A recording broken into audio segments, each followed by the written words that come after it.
नमस्कार गुरुदेव जी। जय श्री कृष्ण। ठीक है।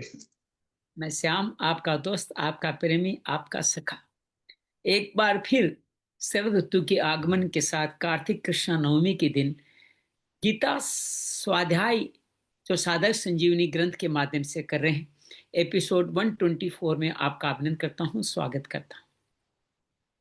अभी तक अपने इस गीता स्वाध्याय में हमने 8 अध्याय पूरे कर लिए। प्रथम से 8वां अध्याय के 9वें अध्याय के भी 24 श्लोक तक कर चुके हैं। आइए आज के स्वाध्याय में आगे बढ़े। उससे पहले मन वचन शरीर को परमात्मा में लीन करते हैं। धीरे से आंखें बंद कर सकते हैं। अर्धन मूलित आंखों से मूलाधार से धीरे धीरे ऊपर बढ़े। रिंग नमो भगवते वासुदेवाय। रिंग नमो भगवते वासुदेवाय। रिंग नमो भगवते वासुदेवाय। रिंग नमो भगवते वासुदेवाय। रिंग नमो भगवते वासुदेवाय। रिंग नमो भगवते वासुदेवाय। रिंग नमो भगवते वासुदेवाय। वसुदेव सुतं देवं कंस चाणुर्मर्दनं देवकी परमानंदं कृष्ण वंदे जगद्गुरुं। श्री कृष्ण वंदे जगद्गुरुं। या देवी सर्वभूतेषु श्रीमद्भगवद्गीता रूपेण संस्थिता नमस्तस्यै नमस्तस्यै नमस्तस्यै नमो नमः। या देवी सर्वभूतेषु साधक संजीवनी रूपेण संस्थिता नमस्तस्यै नमस्तस्यै नमस्तस्यै नमो नमः। गुरुर्ब्रह्मा गुरुर्विष्णु गुरुर्देवो महेश्वरा गुरु साक्षात् परम ब्रह्म तस्मै श्री गुरुवे नमः। गजाननं भूतगणाधिसेवितं कपितजम्बूफलचारुभक्षणम् उमासुतं शोकविनाशकारकं नमामि विघ्नेश्वराय पादपङ्कजं। नमामि विघ्नेश्वराय पादपङ्कजम्। त्वमेव माता च पिता त्वमेव त्वमेव बन्धु च सखा त्वमेव विद्या द्रविणं त्वमेव त्वमेव सर्वं मम देव देव त्वमेव सर्वं मम देव देव। शांति शांति शांति। आइए आज के कथा क्रम को लें। उससे पहले कथा का संदर्भ एक बार स्मरण कर लेते हैं। कथा प्रारंभ हुई कुरुक्षेत्र से। अर्जुन कौटुंबिक मोह के कारण युद्ध लड़ने से इनकार करता है। इसी को अर्जुन विषाद योग कहा गया। दूसरे अध्याय में अर्जुन सांख्य योग में भगवान से उचित मार्ग शिष्य बन के पूछने की बात करता है। भगवान 2 मार्ग बताते हैं, ज्ञान योग और कर्म योग। शरीर को विवेक से जानना ज्ञान योग है। निष्काम कर्म अकर्ता भाव से बिना फल की आसक्ति समत्व में स्थित की कुशलता से कार्य करना कर्म योग है। भगवान कहते हैं कि स्थिति से तुम प्रज्ञावान बन जाओ, समता वाली बुद्धि में स्थित होकर के सुख दुख हानि लाभ जय पराजय को ध्यान में रखते हुए युद्ध करो और मुझको पा जाओ।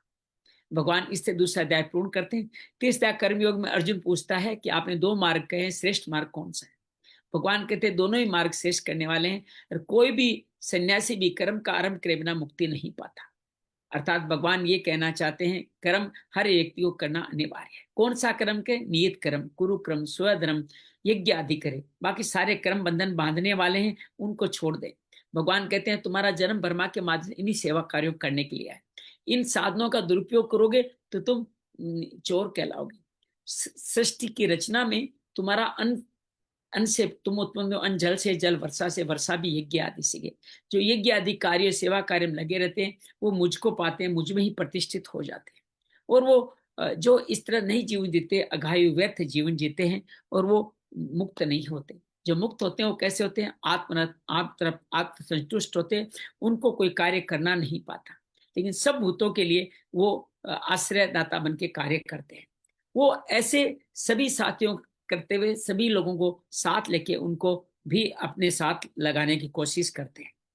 जनक आदि भी यही किया करते थे। मेरा भी यही कार्य है, मुझे कुछ प्राप्य नहीं है, फिर भी मैं लोक संसिद्धि के लिए, लोग अतंद्रित नहीं हो, वर्ण संकर न बने, उसके लिए मैं कार्य करता रहता। भगवान कहते हैं इनकी बुद्धि में कोई भेद नहीं होता। अज्ञानियों के कर्म संग से ये मुक्त होते हैं और सभी लोगों को विद्वान अपने साथ रख के कार्य करते हैं। लेकिन वो लोग प्रकृति के गुणों में वश में होने के कारण इन कार्यों में जल्दी लग नहीं पाते। लेकिन ये लोग जो ज्ञान योगी है, गुणा गुणेषु वर्तन्ते मानते इस कार्य में करते रहते हैं, उनको चाहिए कि ऐसे शुभ कार्य करते समय लोगों को भी, मंद बुद्धि वालों को विचलित न करें, उनको भी साथ। भगवान अपना मत बताते हैं समर्पण के साथ में, विवेक के साथ में, बिना किसी आशा के, बिना किसी ममता के, बिना किसी अहंता के, दोष दृष्टि के बिना श्रद्धा से कार्य करने वाला मुझको पाता है। जो ऐसा नहीं करता उसका पतन हो जाता है। और भगवान बार बार ये कहते हैं कि वो इंद्रियों राग में स्थित होते मेरे पंथ से नीचे गिर जाता है। जो अपने धर्म में सेवा कार्य करना ही हमारा स्वधर्म है, उससे मर भी जाता है, उसका कल्याण हो जाता है। और भोगों में जीना भी अकल्याणकारी भयावह है। अर्जुन को पूछता है सब ऐसा क्यों नहीं करते? भगवान कहते कामना के कारण। कामना क्रोध रजोगुण से उत्पन्न होकर आपकी बुद्धि को, विवेक को ढक लेते हैं और आपको महापापी महावेरी नीचे गिरा देते हैं। क्योंकि शरीर से इंद्रियां सशक्त, इंद्रिया से मन, मन से बुद्धि को परे मानो, और बुद्धि जब कामना में लग जाए तो आपको अनंत गड्ढे में गिरा सकती है। इसलिए महापापी को मार डालो। चतुर्थ में भगवान निष्काम कर्म का इतिहास सूर्य से शुरू करते हैं, बीच में लुप्त हो गया। तुम रहस्य, ये रहस्य तुम सखाओ इसलिए तुम्हें कह रहा हूं। अर्जुन कहता है अरे आप तो अभी को, आपने सूर्य कब कहा? तो भगवान कहते तेरे मेरे कई जन्म हो चुके हैं, मुझे उस जन्म को याद है, तुझे उस जन्म याद नहीं है। भगवान कहते हैं मैं अजन्मा अयो अविनाशी, अपनी प्रकृति को योग माया का अधीन कर। जब जब धर्म की हानि होती है, अधर्म का प्रभाव पड़ता है, तो भक्तों का कल्याण करने के लिए, अधर्मियों का विनाश करने के लिए मैं अवतार लेता हूँ। मेरे जन्म क्रम दिव्य जो जान लेता है वो भी स्वयं भी मुक्त हो जाता है। वीत राग भय से क्रोध से मुक्त, वो मुझ पे आश्रित होकर मुझको ही भसता है और इस तरह से वो मेरे समर्पित हो जाता है। लेकिन इस मृत्यु लोक में, मनुष्य लोक में, लोग कर्म फल की प्राप्ति के लिए देवताओं को भसते हैं और सिद्धि सहजता से मिल भी जाती है और वो बार बार जन्म मरण के सिलसिले में चढ़ते चले जाते हैं। भगवान कहते चतुर्वर्ण मया सृष्टम, चारों कर्म मैंने रचे, लेकिन मैं कर्म फल में, कर्ता भाव में लिप्त नहीं होता। भगवान सारे मुमुक्षु ये जानते, तुम भी ये जान जाओ। भगवान कहते हैं कर्म क्या है, अकर्म क्या है, विक्रम क्या है, इसको जानना आवश्यक है। नहीं जानने वाला मोहित होता है, जानने वाला पंडित कहलाता है।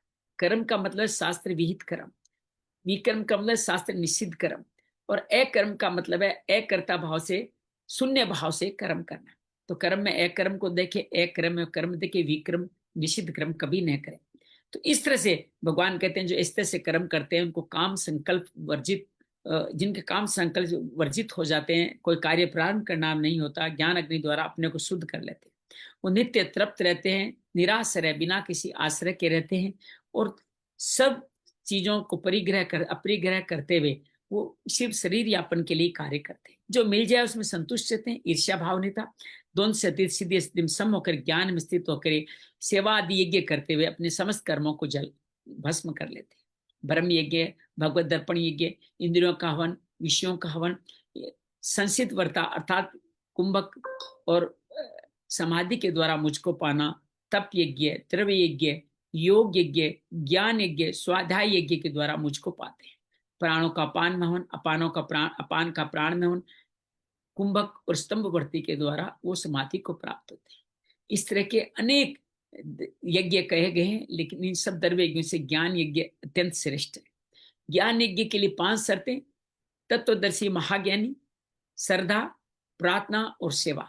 इनको जो पाने वाले अपने समस्त कलमों से मुक्त होकर के भगवान को पा जाते हैं। यह बड़ा पवित्र मार्ग है। कर्म योगी भी इसी मार्ग में चल करके मुझको पाते हैं। वो श्रद्धा के साथ संयंत्री होकर के मेरे प्राण होकर कार्य करते हैं। अश्रद्धा, अविवेक और संशय वाले लोग विनाश हो जाते हैं, उनके जीवन में कभी सुख नहीं आता। भगवान कहते हैं योग में स्थित हो जाओ, ईश्वर कर्म के धर्म में स्थित हो जाओ, अधूरे ज्ञान असंशय काट के उठो, खड़े हो, युद्ध करो। पंचम अध्याय में अर्जुन फिर पूछता है संन्यास योग कर्म योग में कौन श्रेष्ठ है? भगवान कहते हैं दोनों ही श्रेष्ठ हैं, लेकिन कर्म योग विशिष्ट है। कर्मयोगी मुनि की तरह द्वेष भाव नहीं रखते हुए द्वंद्व से अतीत, आकांक्षा से मुक्त होता है। भगवान कहते हैं दोनों एक ही मुझ परम फल को पाते हैं, लेकिन सांख्य योग में भी कर्म योग करना पड़ता है और सांख्य योग में दुख बढ़े। और भगवान ये कहते हैं कर्म योगी सीधा मुझको पाता है। वो परम योगी की क्या गुण बताते हैं कि भगवान कहते हैं वो योग से युक्त होता है, उसकी आत्मा को जीत लेता है, शुद्ध आत्मा होती है, वो इंद्रियों को जीत लेता है, सभी भूतों में मुझे परमात्मा को देखते हुए वो कभी कर्म फल में लिप्त नहीं होता। ज्ञान योगी भी कुछ करते, उठते बैठते जागते, इंद्रिया इंद्रियों में बरत रही है ऐसा मानते विवेक के आधार पर हमेशा ही मुक्त रहता है। लेकिन कर्मयोगी क्यों विशिष्ट है? कर्म फल नहीं बनते, अर्थात ज्ञान योगी कर्म फल बन सकते हैं, कर्मयोगी कर्म फल नहीं बनते, तो इसलिए इस काम कर्मयोगी जल्दी ही मुझे पा जाता है। भगवान कहते हैं ये कर्म फल से अयुक्त होने का निष्ठगम शांति को पाता है, शुद्ध होकर के उसको कोई फल नहीं बांधते। सभी सेवा कार्य करते हुए ये नौ द्वारे देह में इंद्रियों को वश में करते हुए वो सेवा कार्य करता है। भगवान कहते हैं कि मैं किसी के लिए कोई कर्तव्य कर्म नहीं तय करता, मैं कोई लोक इस कर्तव्य कर्म की सर्जना नहीं करता, कर्म फल संयोग की सर्जना नहीं करता, स्वभाव ही स्वभाव में बरतता है।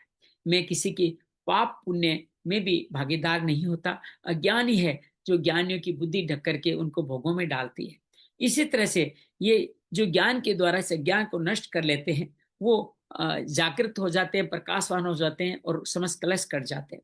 उनकी बुद्धि मेरे प्रायण होती है, उनकी निष्ठा मेरे प्रायण होती है और अपने समझ संस्कारों को काट के अपुनरावृत्ति को प्राप्त हो जाते हैं। अपुनरावृत्ति को प्राप्त संत विद्या विनय संपन्न ब्राह्मण चांडाल गाय कुत्ते हाथी में समदर्शी होते हैं और इस तरह से वो अपने इस जीवन में रहते हुए निर्दोष भाव से ब्रह्म में स्थित हो जाते हैं। उनको कोई कुछ प्राप्य हो या अप्राप्य हो उनको कुछ भी फर्क नहीं पड़ता। स्थिर बुद्धि वाले मुझको पाते हैं और वो सेवा करते हुए सात्विक सुख पाते हैं, मुझको समर्पण करके अत्यंतिक सुख पाते हैं। वो दुख योनियों भोगों वो नहीं लीन होते, संस्पर्शा भोगा दुख योनि में उनका लीन नहीं होता और वो मुझ में ही रमण करते हैं। बाकी सब लोग काम क्रोध के वेग में आकर के कभी सुखी नहीं होते। जो सुखी होते हैं अंतरात्मा से सुखी होते हैं, ज्योतिर्वान होते हैं, ब्रह्म निर्वाण को ब्रह्मभूत को पाते हैं। वो अपने समस्त कलमश काटते हुए सभी द्वंद्वों से रहित होकर के सब लोगों की सेवा में लगे रहते हैं। काम क्रोध से अयुक्त होकर के चेतना में जागृत रहते हैं, ब्रह्म निर्वाण को जान जाते हैं। वो ध्यान करते हैं, किस तरह से करते हैं? स्पर्श सा करता नासिका के भवों पर, नासिका के द्वारों पर बाहर से अंदर की तरफ आते हुए नासिक के भवों पर ध्यान रखते हुए प्राण अपान को सम करके भ्रुकुटी पे ध्यान ले जाते हुए इंद्रियों को अंतर्मुखी करते मुझ परमात्मा को समर्पित हो जाते हैं और वो मेरे भक्त कहलाते हैं। भगवान आत्म संयोग 6 अध्याय में कहते हैं जो कर्म फल पे आश्रित नहीं है वही व्यक्ति योगी है। कर्मों का त्याग से, अग्नि का त्याग से कोई सन्यासी नहीं कहलाता। सन्यासी या योगी उसको समझिए ने समझ संकल्पों का त्याग कर दिया है, अर्थात अपने जो भी कार्य कर्म है वो सेवा कार्य में लीन कर दिया है, वही उनके शांति का कारण बनता है। वो इंद्रियों और कर्मों में लिप्त नहीं होते, सभी संकल्पों का त्याग करने वाले योगी कहलाते हैं। और ऐसे व्यक्ति अपनी आत्मा का उद्धार करते हैं, अपनी आत्मा को अधोगति में नहीं जाने देते, अर्थात अपनी आत्मा के मित्र होते हैं, शत्रु नहीं होते। आत्मा को जितात्मा बनाते हैं, अनात्मा नहीं बनाते, शत्रु की तरह व्यवहार नहीं करते। भगवान कहते हैं इनकी क्या गुण है? वो आत्मा को जीत लेते हैं, प्रशांत भाव से होते हैं, परमात्मा अपने साथ रखते हैं, सुख दुख हानि लाभ अनुकूल परिस्थिति में, अनुकूल प्रतिकूल परिस्थिति में समभाव रखते हैं। ज्ञान से तृप्त इंद्रियों को जीतने वाले निर्विकार व्यक्ति लोहा सोना मिट्टी ढेला में समभाव रखते हैं। सुहन प्रेमी मित्र वेरी उदासीन मध्यस्थ द्वेष भाव रखने वाले संबंधी पापाचारी साधु में भी समभाव रखते हैं। इसी तरह वो ध्यान करते हैं, किस तरह से करते हैं? यम नियम का पालन करते हैं, अपरिग्रह संग्रह भोगों के प्रति सुरुचि संग्रह न करते हुए सब इच्छाओं को नियंत्रित करते, मेरा नियत स्मरण करते हैं। और वो पवित्र प्रदेश में ऊंचे नीचे मध्यम आसन में, ऊंचे नहीं नीचे नहीं मध्यम आसन बैठ करके एक सुंदर चैलाजीन कुशोत्तरम आसन लगा करके नित्य निरंतर को मुझ में लगा करके आत्मा की शुद्धि के लिए ध्यान करते हैं। शरीर स्थिरम सुखासनम, शरीर स्थिरता दसों दिशाओं में न झांकते हुए प्रसन्न आत्मा होकर के प्राण अपान को सम करके वो भोग शरीर भय और शोक से मुक्त होते हैं, इंद्रियों को अंतर्मुखी करते हुए सकलेंद्रिय संयम करते हैं। इस तरह से वो व्यक्ति ये कार्य करते हुए निर्वाण परमा शांति को पा जाते हैं। उनको योग करने के लिए कुछ करने की जरूरत नहीं होती। लेकिन ये ज्यादा खाने वाले का, ज्यादा सोने वाले का, ज्यादा कम खाने वाला कम सोने वाला का सिद्ध नहीं होता। ये सिद्ध होता है युक्ताहार विहार करने वालों का और उसके अनुरूप चेष्टा और सेवा करने वालों का। इस तरह के व्यक्ति अपने चित्त को संयमित करके अपने अंदर सब पदार्थों से निष्प्रह हो जाते हैं। उनकी उपमा जलते हुए दीपक की लौ से दी गई है। भगवान कहते हैं इस तरह चित्त एकाग्र निरुद्ध होकर योग में स्थित हो जाता है और वो अपने आप में अपने आप को देखते सदा संतुष्ट रहते हैं। उनको अत्यंतिक सुख मिलता है जो इंद्रियों और बुद्धियों से परे होता है, और वो स्थित चलित होकर मेरे में स्थित हो जाते हैं। अत्यंतिक लाभ अत्यधिक हानि भी उनको विचलित नहीं करती। उनके दुखों के संयोग का वियोग हो जाता है। अनिर्णित चेष्टा बिना उकताए निश्चित रूप से भगवान का भजन करते हैं। सभी संकल्प प्रभावों को त्याग दे देते हैं और मन इंद्रियों को मुझ में लगाते हैं। स्नेह स्नेह रूपरे में दे धीरे धीरे धारणा वाली बुद्धि से वो मेरे में स्थित, मेरे अलावा किसी का चिंतन नहीं करते। कभी कभी मन भटक जाता है तो चंचल मन को वापस मुझ परमात्मा की तरफ ले आते हैं। इस तरह उनका कलमश शांत होता है, रजस शांत होता है। प्रशांत मन से वो होकर के ब्रह्मभूत को सभी कलमशों काट पे पड़ जाते हैं। ऐसे व्यक्ति जो कलमशों से परे हैं वो योगी कहलाते हैं। ब्रह्म स्पर्श अत्यंतिक सुख को पाते हैं। सर्वभूतों में अपने आप को देखते हैं और उनमें समदर्शी हो जाते हैं। ऐसे व्यक्ति जो सबको, सब में मुझको देखते हैं, मुझ में सबको देखते हैं, मैं उनके लिए अदृश्य नहीं होता, वो मेरे लिए कभी अदृश्य नहीं होते। तो इस तरह से वो सब में मुझको देखते हुए भजन करते हैं, अर्थात बर्ताव करते हैं। भगवान कहते हैं लोगों के सुख में सुखी होते हैं, दुख में दुखी होते हैं, उसके निराकरण का उपाय करते हैं। वो समदर्शी कैसे होते हैं? अर्जुन पूछता है कि मेरा मन चंचल है, मैं ऐसा योग कर नहीं सकता। वायु की तरह मन को काबू में रखना मुश्किल है। ये मन बलवान है, इंद्रियों को भी अपने काबू में लेता है, दृढ़वती है, जिद्दी है, मैं क्या करूं? भगवान कहते हैं हाँ तुम सही कह रहे हो, मन चंचल है, लेकिन अभ्यास वैराग्य के द्वारा इसको नियंत्रित किया जा सकता है। मेरा ये वादा है जो लंबे समय निरंतर श्रद्धा पूर्वक अभ्यास करेगा उसका मन वश में हो जाएगा। अर्जुन कह रहे मन तो वश में हो गया, लेकिन मन वश में अंतिम समय विचलित हो गया तो मेरी क्या गति होगी? और या मुक्ति से पहले ही शरीर चला गया तो मेरी क्या मुक्ति? मैं बादलों के छिन्न भिन्न तो नहीं हो जाऊंगा? भगवान कहते हैं ऐसा नहीं, इस मार्ग में चल सका उसका विनाश नहीं होता, उसकी दुर्गति नहीं होती। जो अंतिम समय में विचलित हो गया है वो स्वर्ग आदि में जाकर के श्रीमानों के घर में जन्म लेता है। जो अंतिम समय तक मुक्ति नहीं पा पाया वो सीधा योग्य कुल में जन्म लेता है।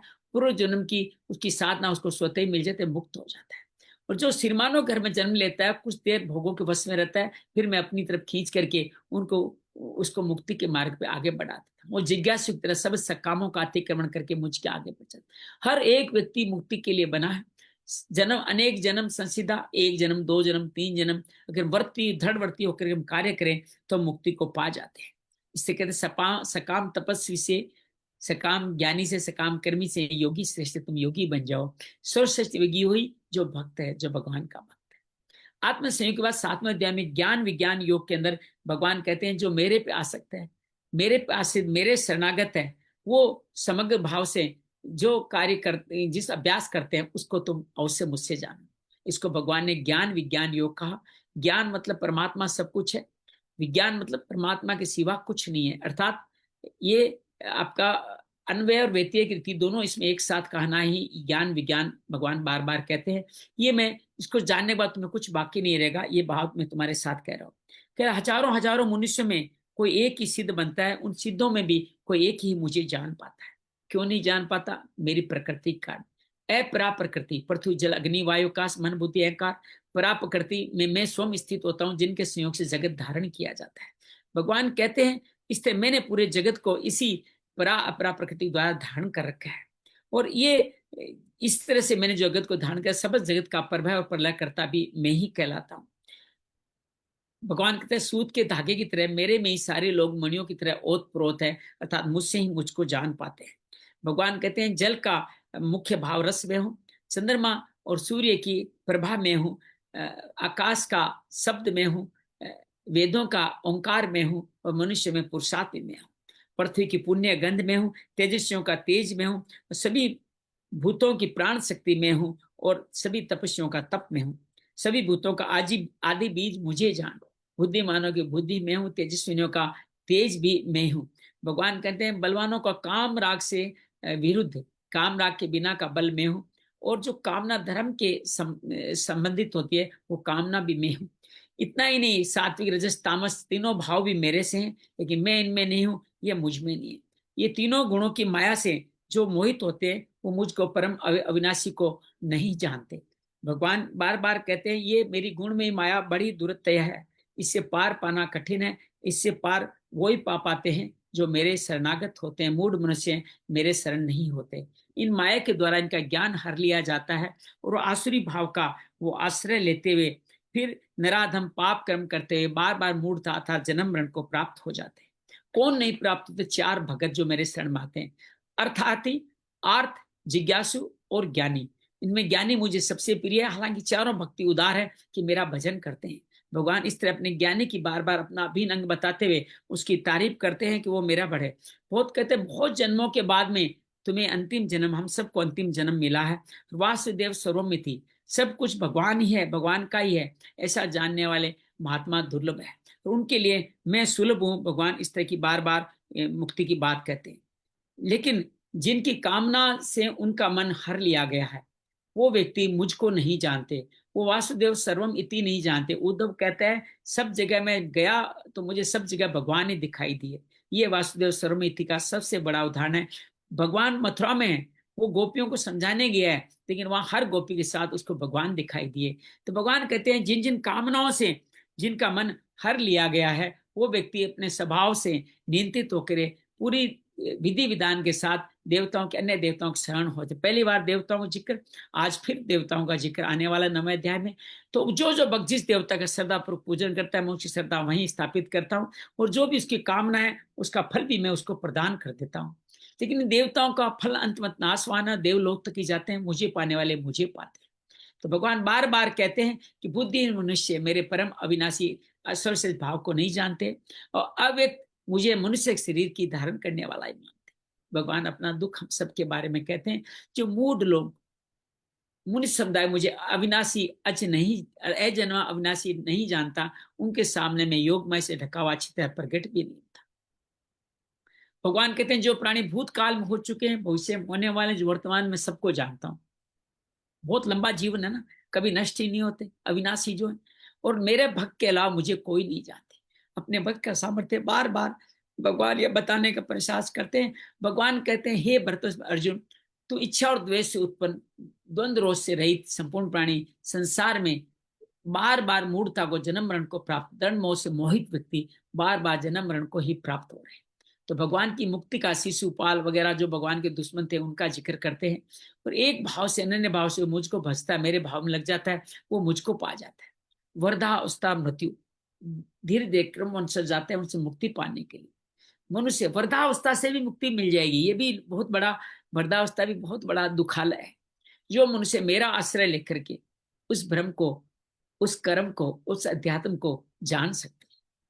भगवान बार बार कहते हैं आदि देव, आदि भौतिक, आदि देवी को भी जान जाते हैं, और अंत समय आदि यज्ञ को जानकर अंत समय में मैं कैसे जाना जाऊं, इस बात को भी जान जाते हैं।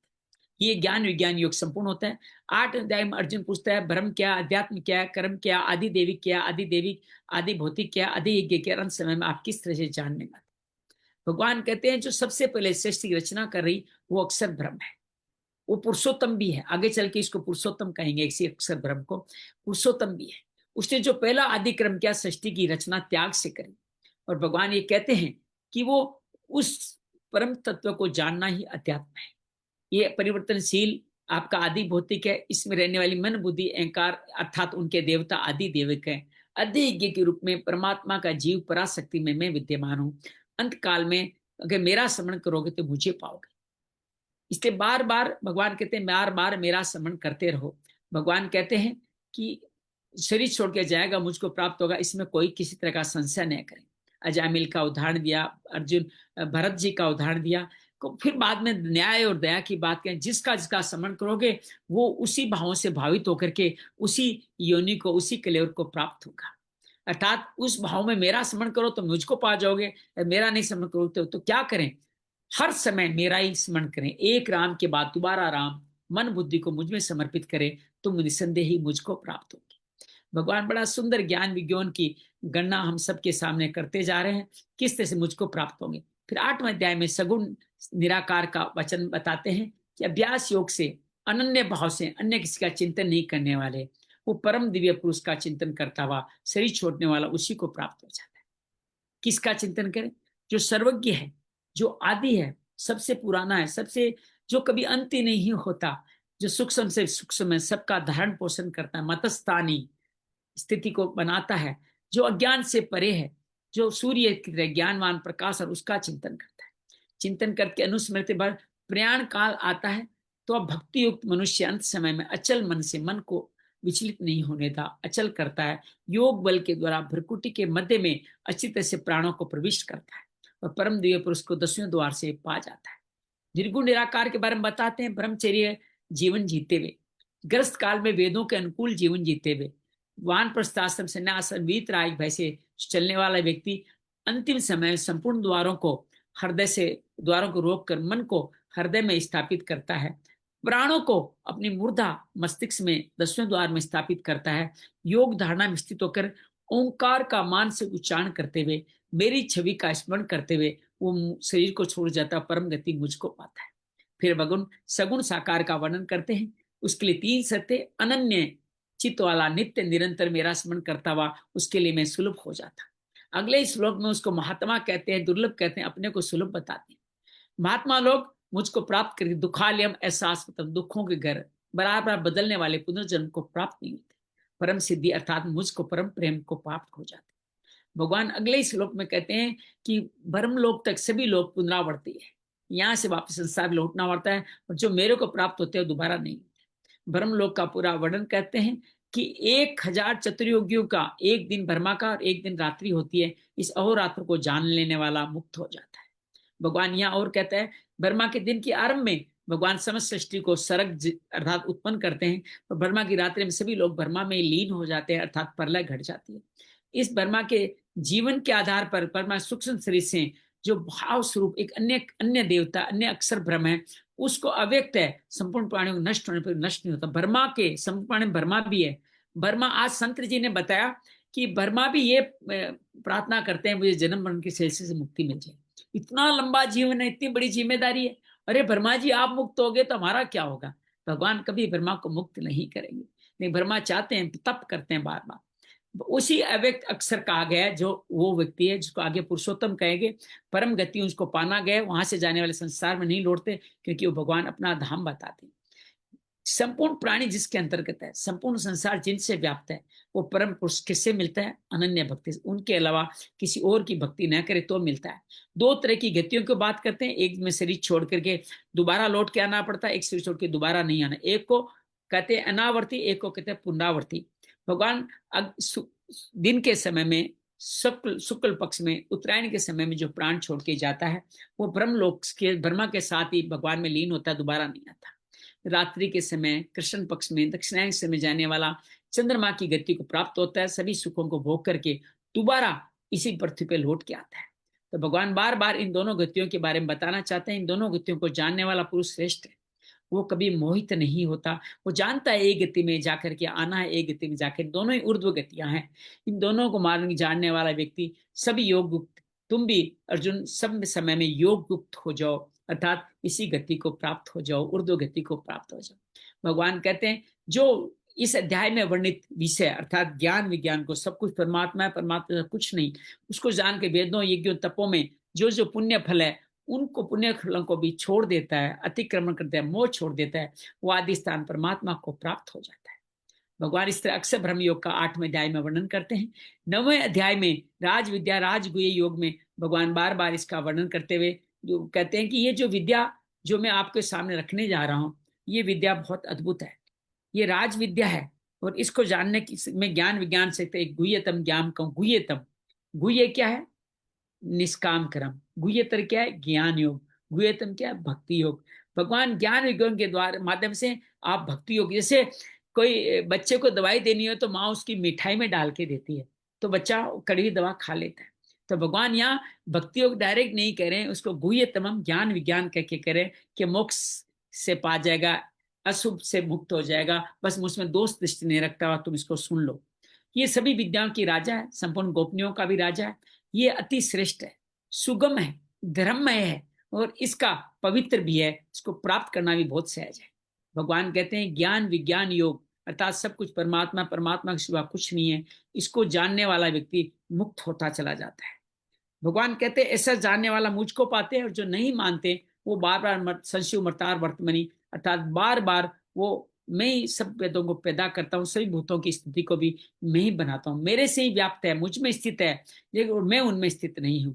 न च मतस्थानी भूतानी पश्य में योग में ईश्वर संबंधी योग को देख संपूर्ण प्राणियों को उत्पन्न करने वाला धारण पोषण के लिए मेरा स्वरूप उन प्राणियों में स्थित नहीं। कल हमने इसमें विस्तार से अपना भाव भी कहा था, उम्मीद है आपने याद किया होगा। भगवान सब में है, अब दोबारा क्या आएंगे? तो ये भगवान सर्वभूतां बार बार कहते हैं, आगे भी कहेंगे। तो कहते हैं सब जगह विचरने वाली वायु जैसे आकाश में हमेशा स्थित रहती है, वैसे संपूर्ण प्राणी मुझ में स्थित है, ऐसा तुम मान लो। भगवान अपनी सार्वभौमिक सत्ता को बार बार बताते हैं कि कल्पों का क्षय होने पर, जब सारे ब्रह्मा का कार्य खत्म हो जाने, कल्प का क्षय, तो महाप्रलय में संपूर्ण प्राणी मेरी प्रकृति को प्राप्त होते विश्राम करने जाने, कल्प का मुझे प्रारंभ करना होता है, तो मैं फिर उनकी विसर्जामी रचना करता। मतस्थानी, विसर्जामी और प्रलय, 3 स्थितियों का यह वर्णन किया गया है। प्रकृति में वश में होने कर परतंत्र व्यक्ति इस प्राणी समुदाय की मैं अपनी प्रकृति को वश में करके पुनः बार बार रचना करता हूँ, लेकिन मैं इसमें बंधता नहीं। चतुर्मणया मया सृष्टम न लिपंती वाला का बात याद कीजिए। मेरी अध्यक्षता में चराचर से प्रकृति मेरी अध्यक्षता में रचना करती है, इससे जगत का बार बार परिवर्तन होता रहता है। भगवान ही सब परिवर्तन के हेतु बनते हैं, ये भगवान इसके बार बार बताते हैं। लेकिन मूर्ख लोग संपूर्ण प्राणियों के महान ईश्वर मुझको श्रेष्ठ रूप में नहीं जानते हुए मुझे मनुष्य शरीर के आश्रित मानकर मेरी अवज्ञा करते हैं। जैसे कोई पिता कहता है ना, मेरे बेटों पर संतान को मैंने कितना कुछ दिया, लेकिन आज मैं बुढ़ापे में आ गया तो मेरी सेवा नहीं करता। सिंघानिया जी को याद कीजिए, जो कहते थे मेरी कोई सेवा नहीं करता, मैंने सब कुछ बेटों को दे दिया। भगवान भी यही कहते हैं कि सब कुछ मैंने पैदा किया, सब साधन दिए, लेकिन वो मेरी अवज्ञा करते हैं, मुझको साधारण मनुष्य मान लेते हैं। तो हम सब लोग इसको जीवन में उतारे। ऐसे व्यक्ति क्यों, क्या, किस फल को प्राप्त होते हैं? वो पहले आसुरी, फिर राक्षसी, फिर मोहिनी प्रवृत्ति को प्राप्त होते हैं, और बिना व्यर्थ आशा, व्यर्थ कामना और व्यर्थ ज्ञान के आधार पर वो अविवेक के कारण बार बार उनके आश्रित करके उनके सत्फल कर्म और ज्ञान फल देने वाले नहीं होते। अर्थात व्यर्थ आशा, व्यर्थ ज्ञान, व्यर्थ कर्म कोई फल देने वाला नहीं होता। 13वें श्लोक, 13, 14, 15, 13वें श्लोक भगवान कहते हैं, प्रकृति के आश्रित अनन्य मन भाव से महात्मा लोग संपूर्ण प्राणियों को मुझको आदि अविनाशी मान के मेरा भजन करते हैं। पहले उनकी बात की जो राक्षसी, आसुरी, मोहिनी है, अब महात्माओं की बात करते हैं जो भगवान का भजन करते हैं। भगवान इसी बात को अगले श्लोक में और बताते हैं, नित्य निरंतर, निरंतर अनन्य भाव से, नित्य निरंतर लगन पूर्वक लगे हुए, प्रेम पूर्वक कीर्तन करते हुए, नमस्कार करते हुए मेरी उपासना करते हैं। 7 तरह के भाव याद रखिए, मुझे बड़े अच्छे लगते हैं। नित्य युक्ता, नित्य निरंतर, धड़वर्ता, धड़वर्ती, यतंत, लगन पूर्वक, चौथा प्रेम पूर्वक, 5वां कीर्तन करते हुए, 6ठा नमस्कार करते, 7वां मेरी उपासना करते। ये 7 भाव याद रखें। कोई एक भाव भी आप में आ गया ना, तो जीवन में मुक्ति का भाव अपने आप आ जाने वाला है। मेरी उपासना करते हैं। भगवान इस तरह से बार बार ये कहते हैं कि इस तरह से मेरी उपासना करते हैं। भगवान कहते हैं दूसरे साधक अब कैसे प्रार्थना करते हैं, आइए 15वें श्लोक से हम पढ़ने का प्रयास करते हैं। सलाह से निवेदन करेंगे 15 से लेके 20 तक आप पढ़ें। जय श्री कृष्ण। ज्ञान यज्ञेन चाप्यन्ने यजन्तो मामुपासते एकत्वेन पृथक्त्वेन बहुधा विश्वतो मुखम् अहं क्रतुरहं यज्ञस्वदाहमहमोषधम् मन्त्रोऽहं हमेवाच्यम् अहमग्निरहं हुतम् पिताहमस्य जगतो माता धाता पितामह वेदं पवित्रमोकारं ऋक्सां यजुरेव च गतिर्व्रता प्रभुस्तास्ति निवासशरणं कुरु प्रभवः प्रलयस्थानं निधानं बीजमव्ययम् तपाम्यहं वरसन् निर्गुणाम्यूत सृजामि च अमृतैश्चैव मृत्युश्च सदसच्चाहमर्जुन त्रैविद्या माम सोमपा पूतपापा त्रैविद्या माम सोमपा पूतपापा यज्ञैरिष्ट्वा स्वर्गतिं प्रार्थयन्ति ते पुण्यमासाधे सुरेन्द्रलोकम् अश्नन्ति दिव्यान् दिवि देव भोगान्। बहुत सुंदर तरीके से भगवान कहते हैं दूसरे लोग कैसे भजन करते हैं, ज्ञान यज्ञ के द्वारा एकाकी भाव से मेरी उपासना करते हैं, अर्थात शरीर का विवेक से पालन करते हैं। बाकी लोग सब में मुझको देखते हुए निष्काम कर्म के द्वारा मेरी सेवा करते, मेरी उपासना करते हैं। भगवान अपनी विभूतियों का वर्णन करते हैं कि मैं ही क्रतु हूं, मैं यज्ञ हूं, मैं स्वधा हूं, मैं औषधि हूं, मैं मंत्र हूं, मैं घी हूं, मैं अग्नि हूं, मैं हवन क्रिया हूं, मैं जानने योग्य ओंकार हूं, सामवेद यज्ञ वेद यजुर्वेद भी मैं ही हूं, मैं संपूर्ण जगत का पिता धाता पिता मैं, गति भी मैं हूं, प्रभु मैं हूं, साक्षी मैं हूं, निवास में हूं, आश्रय में हूं, सूरत प्रभव है, उत्पत्ति में हूं, प्रलय में हूं, स्थान में हूं, निधान भंडार में हूं, अविनाशी बीज भी मैं हूं। भगवान इस तरह अपनी बार बार अपनी विभूतियों का वर्णन करते हैं और भगवान फिर बार बार कहते हैं संसार के हित के लिए मैं सूर्य रूप से तपता हूं। क्यों तपता हूं? औषधियों को शुद्ध करने के लिए, जल को शुद्ध करने के लिए, फिर शुद्ध जल को मीठा करके वर्षा के लिए मैं वर्षा देता हूं। अमृत और मृत्यु भी मैं हूं, सत्य और असत भी मैं ही कहलाता हूं। तो भगवान इस तरह से इन श्लोकों की बात बार बार करें। आप बात से निवेदन करेंगे आप 20वें श्लोक से 24वें श्लोक तक पढ़ें। जी जय श्री कृष्ण।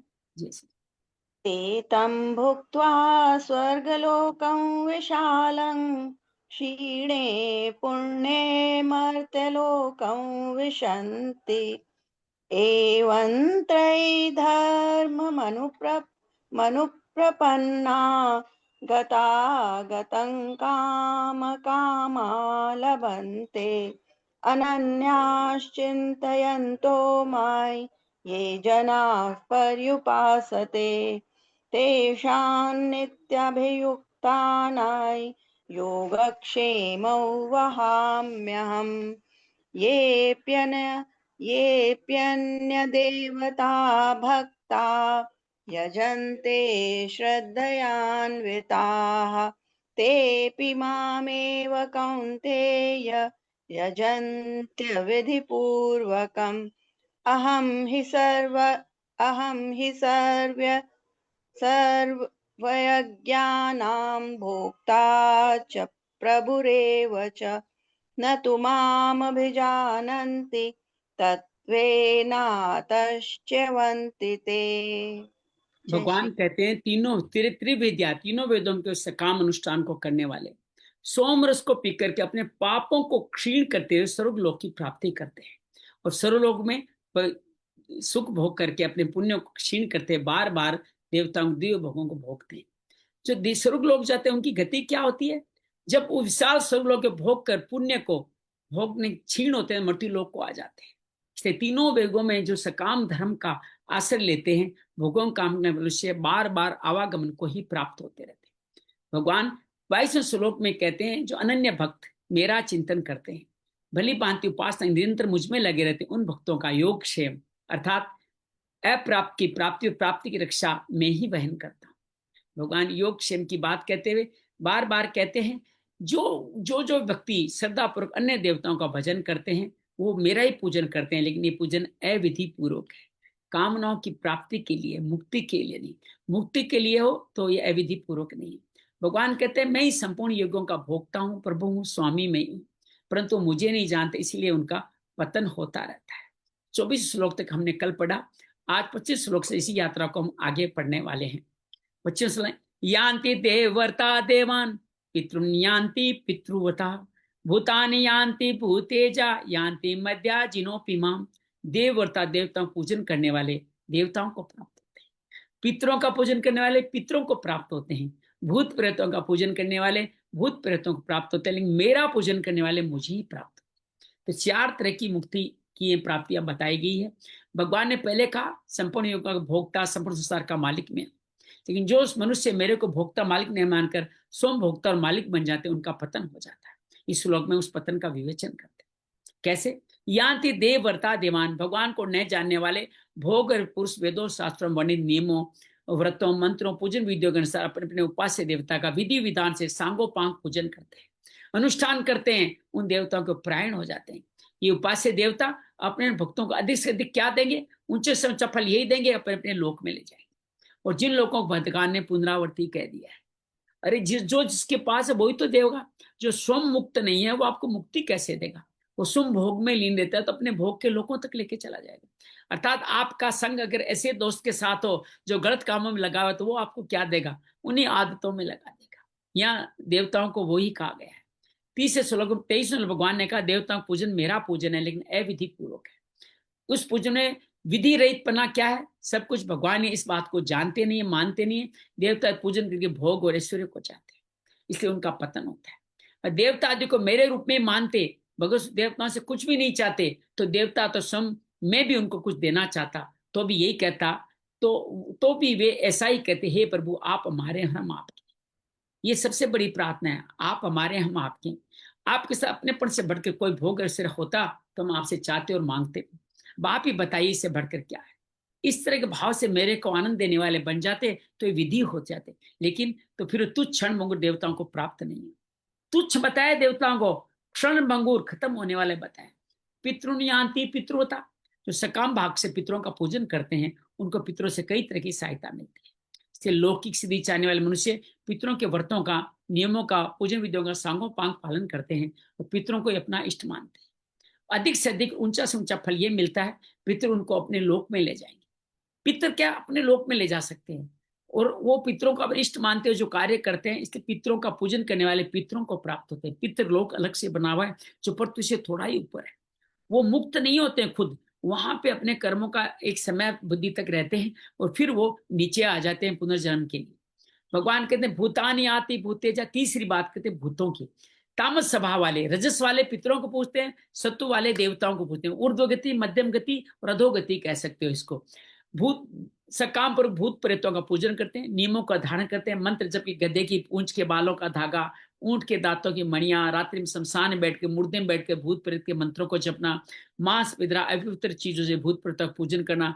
अधिक से अधिक उनकी क्या होगा? संसारी कामनाएं सिद्ध हो जाएगी, उनकी दुर्गति होगी, भूत प्रेत की योनि प्राप्त होगी। इसलिए ये कहा गया भूतों को पूजन करने वाले भूत प्रेतों को प्राप्त होगी। याति मध्या जिनोपिमा, जो अनन्य भाव से मेरे भजन पर चिंतन रखते हैं मेरे रूप को प्राप्त होते हैं। विशेष बात क्या है? संसार के भोग ऐश्वर्य कामना वाले मनुष्य अपने अपने इष्ट के पूजन आदि में तत्परता से लगे होते हैं, इष्ट की प्रसन्नता के लिए सब काम करते हैं। परंतु भगवान के भजन ध्यान में लगे जिस तत्व को प्राप्त होते हैं, उसको प्राप्त होकर बार बार संसार तुच्छ भोजों को, नरकों, 84 लाख योनियों को प्राप्त होते हैं। इस तरह मनुष्य जन्म पाकर मनुष्य के साथ प्रेम संबंध जोड़कर उनको आनंद देने वाले हो सकते थे, पर संसारिक कामनाओं में फंसकर तुच्छ देवता पितर आदि के फेर में पड़ करके कितनी अनर्थ परंपरा को प्राप्त होती। इसलिए मनुष्य को बड़ी सावधानी से केवल भगवान में ही लग जाना चाहिए। देवता पितर ऋषि मुनि मनुष्य आदि भगवत बुद्धि हो, इनमें भी अगर भगवत बुद्धि हो, निष्काम पूर्वक केवल उनकी पुष्टि के लिए, उनके हित के लिए सेवा पूजा की जाए तो भगवान की प्राप्ति हो जाए। तो पितरों की सेवा पूजा करना गलत नहीं है, बदले में उनसे कुछ मांगना वो गलत है। भगवत प्राप्ति उनसे भी हो सकती है। देवता आदि को भगवान से अलग मानना, अपना सकाम भाव को रखना पतन का कारण है। भूत पिशाच, प्रेत पिशाच योनि अशुद्ध है, उनकी पूजा विधि, सामग्री, आराधना वो भी अत्यंत अपवित्र है। इनका पूजन करने वाले इनमें तो भगवत बुद्धि कर सकते हैं, निष्काम भाव रखते हैं। अर्थात भूत प्रेतों में आपकी भाव नहीं हो सकता।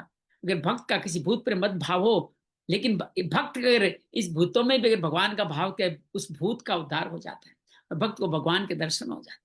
कहते हैं एक नामदेव जिनका कुत्ते के रूप में भगवान को देखा, वो नामदेव ने क्या किया, एक लंबे कद का एक भयंकर प्रेत दिखाई दिया, उसको भगवान समझ के उन्होंने क्या कह दिया वो सुनिए, बड़ा आनंददायक है। भले पदारे लंबक नाथ, धरनी पाव सुरग लो माथा, जो जन भर के लांबे हाथ, शिव सन का दी पार न पावे, अनगिन साज सजाए साथ, नामदेव के तुम हो स्वामी, कीजिए मोको आज सनात। और कहते हैं ऐसा जो ही उन्होंने भगवान का रूप उस प्रेत में देखा, उस प्रेत का उद्धार हो गया, उसकी जगह भगवान प्रकट हो गए। कुत्ते और प्रेत दोनों उदाहरण नामदेव जी के हैं। इसलिए भगवान कहते हैं भूत प्रेतों और सर्वथा पतन ही होता है। इस थोड़े वर्ष पहले एक सच्ची घटना भी है कि करण पिशाचनी, हमने याद है कि हमारे गांव में एक हजरात साहब होते थे और जो कुछ बोलता था उसका जवाब दे दिया करते। तो ऐसी घटना यहाँ आई है कर्ण पिशाचनी की। उसके जो भी पूछते थे वो पूछते ही बिना पूछे बता देता था कि ये तुम्हारा प्रश्न है और ये उसका उत्तर है। ऐसे उन्होंने बहुत रुपए कमाए, हमारे गांव में भी उसको हजरात बोलते थे, बहुत रुपए कमाए उन्होंने। इस विद्या को चमत्कार एक सज्जन पीछे पड़ गए, मेरे को विद्या सिखाओ। तो उन्होंने कहा नहीं, ये विद्या चमत्कारी बहुत है, कल्याण करने वाली नहीं है। कि आप दूसरों बिना कहे कैसे जान जाते हो? मेरे अपने कान में विष था, मतलब मांस आदि गलत पदार्थ लगाए रखता हूँ, और जो को पूछने आता है उस कर्ण पिशाची मेरे कान में वो विष्ठा खाने की आती है, और मेरा प्रश्न और उस प्रश्न का उत्तर हमें बता जाती है। तो कहा आपने आपका मरना कैसा होगा? तो उन्होंने कहा मेरा मरना नर्मदा के किनारे होगा। और कहते हैं कि वो उस पिशाचिनी के कारण जब मरते समय पता चल गया, नर्मदा तब भाग रहे थे, तो सुक्री के रूप में वो कर्ण पिशाचिनी आई, और नर्मदा में चले जाते हैं तो उसकी मुक्ति हो जाती। लेकिन कर्ण पिशाचिनी तो अपने धाम ले जाने वाली थी, उन्होंने उनको मार दिया, नर्मदा में वो तक पहुंच नहीं सके, सदगति नहीं, अपने प्राण त्याग दिए। इसका तात्पर्य क्या है? देवता पितर आदि की उपासना त्याज्य नहीं है, परंतु भूत प्रेत पिशाच की उपासना त्याज्य है। देवताओं में भगवत भाव निष्काम भाव हो, उपासना कल्याण करा सकती है, पर भूत प्रेत आदि उपासना के कभी सदगति होती नहीं, दुर्गति होती है। हाँ, परमार्थिक साधन भूत प्रेतों को उद्धार के लिए श्राद्ध तर्पण कर सकते हैं। कारण उन भूत प्रेतों को अपना इष्ट मान उनकी उपासना करना ही पतन का कारण है। उनके उद्धार के लिए श्राद्ध तर्पण करना, पिंड जल देना कोई दोष की बात नहीं है। उनका कल्याण करें, उनसे अपना कल्याण नहीं चाहिए। सलाह सुनिए, पितरों का आप कल्याण करने के लिए तर्पण श्राद्ध करें। किसके लिए? उन पितरों को मुक्ति मिल जाए इसलिए करें। लेकिन उनसे आप अगर साधन मांगेंगे, अपने लिए मांगे, तो ये अकल्याणकारी। संत महात्माओं के द्वारा भी अनेक भूत प्रेतों का उद्धार हुआ है। प्रशिष्ट का भाव यह, व्रत का अर्थ है अतः देव और सत्य का क्या? देवताओं की उपासना करना, भक्तान के शरण उन्हीं के लिए कर्म करना भगवान का पूजन। स्वकर्णा तंबर्च सिद्धि वंदती मान हुए, मात्र क्रियाओं को भगवान के अर्पण करने से भगवान का पूजन हो जाता है। निष्काम वार भगवत बुद्धि होने से कोई निश्चित क्रिया हो ही नहीं सकती, क्योंकि कामना के कारण निश्चित क्रिया होती है। वास्तव में सब कुछ भगवान का ही रूप है। जो भगवान के साथ दूसरी कोई भी स्वतंत्रता मानता है, उसका उद्धार नहीं होता। वो ऊंचे ऊंचे लोकों में चला जाए तो भी उसको लौट कर आना ही पड़ता है। देवताओं पूजन में तो बहुत से सामग्री, नियमों और विधियों की आवश्यकता होती है। लेकिन आपके पूज तो भगवान कहते हैं आपका पूजन करेंगे तो बहुत कठिनता होगी। भगवान कहते हैं नहीं, ऐसा नहीं है। भगवान ये बार बार कहते हैं, पत्रम पुष्पम फलम तोयम यो में भक्त्या प्रेक्षति तदम भक्ति प्रत अश्नामी पर्यात्मने। जो भक्त पत्र पुष्प फलम जल, पत्रम पत्र पत्ते, पुष्प फल जल आदि जो अनायास प्राप्त वस्तु को प्रेम पूर्वक मेरे को अर्पण करता है, उसमें तल्लीन होकर उस भक्ति द्वारा प्रेम पूर्वक को मैं खा लेता हूँ। अश्नामी मतलब खाना स्वीकार कर लेता हूँ। भगवान की अप्राकृतिक दो कार्य, पदार्थ और क्रिया, इन दोनों के साथ अपनी एकता मान कर जीव अपने आप को भोक्ता मालिक मान नहीं जाता है। इन पदार्थ क्रिया को भोक्ता मालिक एक्चुअली भगवान है, इस बात को भूल जाता है। इस भूल को दूर करने के भगवान यहाँ कहते हैं, पत्र पुष्प फलवादी जो कुछ पदार्थ है, जो कुछ क्रिया, सब मेरे को अर्पण कर दो और सदा सदा के लिए इस आपद से छूट जाओ, अर्थात सब कुछ भगवान को समर्पित कर दो। दूसरी बात, देवता पूजन विधि विधान मंत्रों की आवश्यकता होती है। मेरा तो जीव के साथ स्वतः अपनेपन का संबंध है, इसलिए मेरी प्रार्थना विधि की मुख्यता नहीं है। जैसे बालक माँ की गोदी में जाए तो उसके लिए किसी विधि की जरूरत नहीं है, वो तो अपनेपन के समझ से माँ की गोदी में जाता है। एक पिता से आप कुछ मांगते हो तो कुछ आपको विधि विधान थोड़ी करना पड़ता है, कोई मंत्रोच्चारण थोड़ी करता है, हे ओम पितृदेवो भव, ऐसे थोड़ी करना पड़ता है। आप पिता से मांगते हो मिल जाते हैं। तो भगवान इसी तरह कहते हैं, मेरी प्राप्ति विधि मंत्र आदि की आवश्यकता नहीं है, अपनेपन का दृढ़ भाव चाहिए। पत्रम पुष्पम फलम त्वं यो में भक्त्या प्रेक्षति, जो भक्त अनायासी यथा साध्य प्राप्त पत्र, पत्र कहते हैं तुलसी दल आदि को पत्र कहते हैं। तो कोई भी पत्ता हो, तुलसी दल भी है, धतूरे के भी पत्ते चढ़ते हैं, बिल कमल भी चढ़ते हैं, दो भी दुर्वा भी चढ़ती है, तो इनको सबको पत्र कहा। पुष्प किसी भी तरह का फूल हो, फल हो, जल हो, ये प्रेम पूर्वक भगवान के अर्पण करते, भगवान उसको खा जाते हैं। उदाहरण के लिए दो से पत्ता लेके भगवान ने त्रिलोकी को तृप्त किया। गजेंद्र ने सरोवर में एक पुष्प चढ़ा के नमस्कार किया, गजानन का उद्धार दिया। सबरी के फल खाकर कौन प्रसन्न होए? कहीं भी भोजन प्रसन्न के सबरी के फलों की प्रशंसा करते हैं।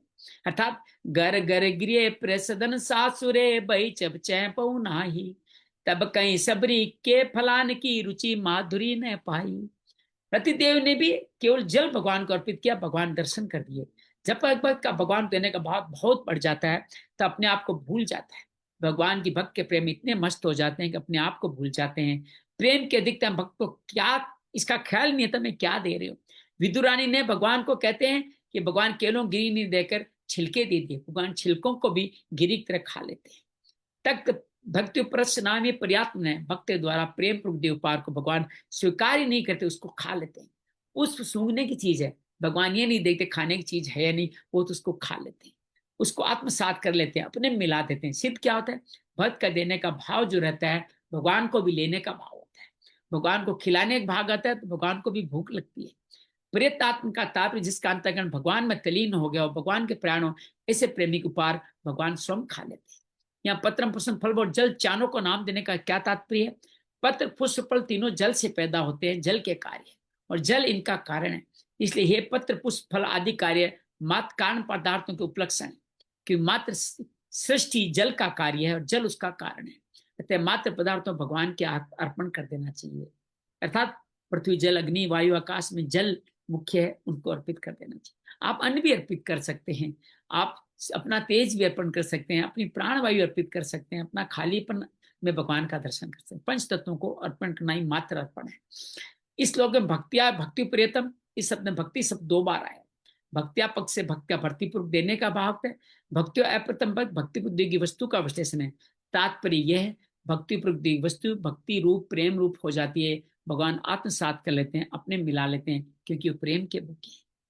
इस श्लोक में पदार्थ की मुख्यता नहीं, भाव की मुख्यता है। भगवान भाव के भूखे हैं, पदार्थ के नहीं। अर्पण करने वाला का भाव भक्तिपूर्ण होना चाहिए। कोई गुरु भक्त अत्यधिक गुरु भक्त शिष्य हो तो गुरु की सेवा में जितना अधिक समय वस्तु क्रिया लगती है उतना ही उसको आनंद आती है, प्रसन्नता आती है। पति की सेवा में वस्तु क्रिया लगने पर पतिव्रता स्त्री को बड़ा आनंद आता है कि पति की सेवा में उसको अपने जीवन और वस्तु की सफलता दिखाती है। जैसे भक्त का भगवान के प्रति प्रेम भाव हो, वस्तु छोटी या बड़ी कैसी साधारण या कीमती कैसी हो, भगवान को अर्पण करने भक्त को बड़ा आनंद आता है। उसका भाव ये था कि ये सब वस्तु भगवान की है, मेरे को भगवान ने पूजन का अवसर दे दिया, ये मेरे पे भगवान की कृपा है, और कृपा से वो प्रसन्न होता चला है। भावपूर्ण लगाए भोग को भगवान अवश्य स्वीकार करते हैं, चाहे मैं दिखे या नहीं दिखे। एक आचार्य कहते थे कि हमारे मंदिर में दिवाली से होली तक सर्दी के दिनों में ठाकुर जी को पिस्ता बादाम काजू किनोजी का भोग लगाया जाता था। जब बहुत महंगा हो गया तो हमने मूंगफली का भोग लगाना शुरू कर दिया। चीनिया बादाम है ना, मूंगफली, उनको बादाम समझ के बोल। एक दिन भगवान स्वप्न में, अरे यार तू मूंगफली खिलाएगा क्या? उस दिन के बाद उन्होंने मेवा का भोग लगाना शुरू कर दिया। उनका विश्वास है जब ठाकुर जी को भोग लगाते हैं तब अवश्य स्वीकार करते हैं। भोग लगाना, जिन वस्तुओं को भगवान स्वीकार करते हैं उन वस्तुओं भी विलक्षण हो जाते हैं। भगवान को चढ़ाने के बाद प्रसाद बन जाता है, स्वाद बढ़ जाता है, सुगंध आ जाती है, विलक्षण तृप्ति होती है, कितने दिनों पड़ी रहे खराब नहीं होती, ऐसा होता है। कभी भक्त का ऐसा भाव बन जाए भोग लगता है, ऐसी विलक्षण, ऐसा हमने संतों से सुना है। अर्थात भगवान को चढ़ाई प्रसाद सबके लिए बड़ी दुर्लभ प्रसाद होती है। जब मनुष्य पदार्थों को आहुति देते तो यज्ञ होता है। जीव चीजों को दूसरों को देते हो दान कहलाता है। संयम पूर्वक अपने काम नहीं लगते हुए करते हो तप हो जाता है। और भगवान के साथ अर्पण करने से भगवान के साथ योग हो जाता है। 4 चीजें बताई गई है, दोबारा सुन लीजिए। पदार्थों की आहुति देते हैं तो यज्ञ होता है, दूसरों को देते हैं दान हो जाता है, और भगवान को अर्पण कर देता है तो स्वयं पूर्वक अपने काम में न लेने से तप हो जाता है, और भगवान को अर्पण करने से योग हो जाता है। ये सभी एक ही त्याग के अलग अलग रूप है। कौन से? यज्ञ, दान, तप और योग, ये चारों त्याग ही है। परिशिष्ट का भाव क्या है? देवताओं की उपासना में तो अनेक नियमों का पालन करता है, भगवान की उपासना में कोई नियम नहीं है। क्या है? प्रेम अपनेपन की विधि की नहीं, भक्तिया परिस्थिति भक्ति प्रथम। जिसे भोला बालक कुछ भी हाथ में अपने मुंह में डाल लेते हैं, ऐसे भोला भगवान को जो भी अर्पण करते हैं भगवान भी भोले बनकर खा जाते हैं। ते ये यथा माम प्रपद्यते तथास्तेव भजामि हम। विद्वान ने केले का छिलका दिया, भगवान ने उसको खा लिया। भक्तिया परिस्थिति का तात्पर्य यह है भक्त वस्तु को प्रेम पूर्वक भगवान के अर्पण करता है, किसी कामना से नहीं। देवताओं की उपासना तो वस्तु विशेष की आवश्यकता होती है, पर भगवान की उपासना वस्तु विशेष की आवश्यकता नहीं, बल्कि प्रेम की आवश्यकता है। संसार मात्र के 2 रूप है, पदार्थ और क्रिया। इनमें आसक्ति होने से दोनों ही पतन करने वाले। पदार्थ में या जो काम आप जो काम करते हैं उससे भी पतन हो सकता है। मोह, पदार्थ के मोह में है तो ही आपकी पतन हो सकता है। पदार्थ अर्पण करने की बात इस श्लोक में कह दी। अब क्रिया को अर्पण करने की बात 27 श्लोक में कहेंगे। यत् करोसि यत् अश्नासि यत् जोहोसि ददासि यत् पश्यसि कौन्तेय ततु कुरुष्व मदर्पण। हे कुंती पुत्र, जो कुछ करता है, जो कुछ भोजन अश्नाति भोजन करता है, जो कुछ यज्ञ करता है, जो कुछ दान करता है, जो कुछ तप करता है, और मेरे अर्पण कर दे। अब भगवान ने क्या किया? यज्ञ, दान, तप, प्रसाद सब कुछ मेरे अर्पण कर दे। भगवान का नियम है, जैसे जैसे मेरी शरण में आते हैं मैं उसको आश्रय देता हूँ। 4थे अध्याय में कहा, जो भक्त अपनी वस्तु को मेरे अर्पण करता है मैं उसे अपनी वस्तु दे देता हूँ। भक्त तो सीमित वस्तु देता है, मैं अनंत करके गुणा करके अनंत गुणा करके देता हूँ। मैं अपने आप को उसको, और मैं क्या करता हूँ? मैं अपने आप को ही उसे दे देता हूँ। मैं भक्त का हो जाता हूँ। मैंने अपने आप को संसार मात्र को दे रखा है, सबको सब कुछ करने की स्वतंत्रता दे रखी है। अगर मनुष्य मेरी दी स्वतंत्रता को मेरे अर्पण कर देता है, मैं अपनी स्वतंत्रता को उसके अर्पण कर देता हूँ, मैं उसका अधीन हो जाता। आज का संतान ये कहती है कि हमें आजादी नहीं दी, हमें पिता कंट्रोल कर रहे हैं। भगवान की तरह हमें भी उनको स्वतंत्रता देनी चाहिए। लेकिन स्वतंत्रता का मतलब ये नहीं है मुक्ति। स्वतंत्रता का मतलब ये नहीं आप सब कुछ अपना उनको दे दें, उनको सब कार्य करें, स्वतंत्रता दे। वो धीरे धीरे धक्के खाएंगे, हिचकोले खाएंगे, अधोगति में जाएंगे, तो फिर आपके समर्पित हो जाएंगे। भगवान कहते हैं कि और फिर धीरे धीरे जब आपके अर्पण हो जाएंगे, तब आप अपनी स्वतंत्रता को उनके अर्पण करते, उनके अधीन हो जाए। तो अपने बच्चों को, संतान को ऐसे ही सब कुछ नहीं दें, उनको पहले अपने समर्पित होने दें, तब दें। भगवान भी ऐसा ही करते हैं। यत करोसी, ये पद ऐसा विलक्षण है। इसमें 4 चीजें हैं, 3 चीजें, शास्त्रीय, शारीरिक, व्यवहारिक, सामाजिक, परमार्थिक, यौन मात्र सभी क्रियाएं आ जाती है। भगवान संपूर्ण क्रियाओं मेरे अर्पण कर दे, तो तू खुद ही मेरे अर्पित हो जा। मेरी संपूर्ण क्रियाएं, तेरी संपूर्ण क्रियाएं स्वयं मेरे अर्पित, मेरी तेरे को अर्पित हो जाएगी, तू मेरे अर्पित कर देगा। भगवान क्रियाओं का विभाग करते हैं। यदश्नासी, शारीरिक संपूर्ण क्रियाएं लेंगे। शरीर के लिए तो जो भोजन करता है, जल पीता है, कुपथ्य का त्याग, पथ्य का सेवन करता है, औषधि सेवन करता है, पथ्य का सेवन करता है, औषधि सेवन करता है, कपड़ा पहनता है, सर्दी के शरीर रक्षा करता है, स्वास्थ्य समय अनुसार सोता जागता, घूमता फिरता, शौच स्नान करता है, सभी क्रियाओं को तू मेरे अर्पण कर दे। ये सारी क्रियाओं का पहला विभाग है। यज्जुहोसी, इस पद में यज्ञ से सभी क्रियाएं आ जाती है, जैसे साकले सामग्री इकट्ठा करना, अग्नि पर करना, मंत्र पढ़ना, आहुति देना, सभी शास्त्रीय क्रियाएं मेरे अर्पण कर दी। ये शास्त्र और एक शरीर, 2 आ गए।